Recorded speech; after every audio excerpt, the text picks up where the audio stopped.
Guys আসসালামু আলাইকুম। Rahat live studio Aramnagar জয়পুরহাটে স্বাগতম। আজকে নুসরাতের নতুন আরেকটা বন্ধু পাওয়া গেছে। সেই বন্ধু নিয়ে ওরা অনেক মজা করে খেলতেছে আজকে। অনেক মজা করে খেলতেছে। এই যে আগের বন্ধু নুসরাতের আজকে আরেকটা নতুন বন্ধু পাইছে। ওই যে ওইটা সিলেট থেকে আসছে পাশের বাড়িতে বেড়াতে।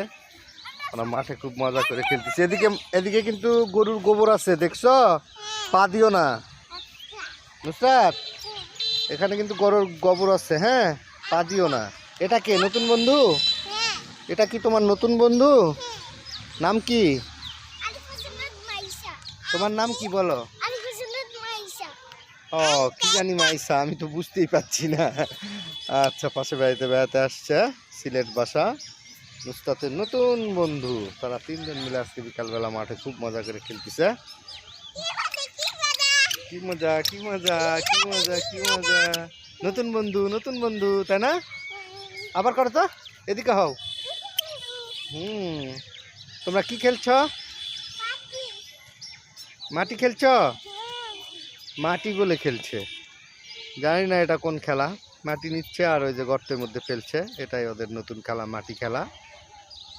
তো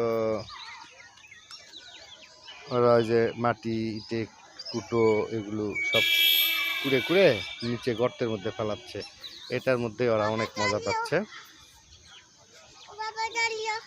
হ্যাঁ লাগলো, তুমি ওই গাছের কাছে যাও কেন? গাছে তো কাটা আছে। এই যে গাছগুলো, এই গাছগুলো হচ্ছে গায়ে কাটা কাটা, এগুলোতে লাগছে। উনি এসে বলছে যে হাতে লাগছে বাবা, হাতে লাগছে। উফ, যাও, আদর করে দিছি, যাও, কিছু হবে না। ওই হাতে ব্যথা পাইছে, সেটা আবার ওর বান্ধবীকে যায় বলছে। একটু আদর করে দাও, ওর হাতে ব্যথা লাগছে।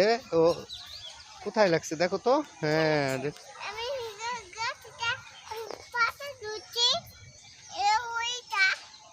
অভিযোগ করতেছে এরকম গাছ ধরছে, গাছের থেকে কাটা পড়ছে। তুমি যাও না, এই গাছে কাটা আছে। নারায়ণ না, বকা দিবে।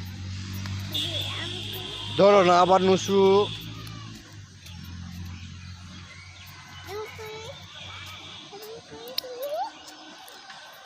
তোমাদের খেলা হয়েছে?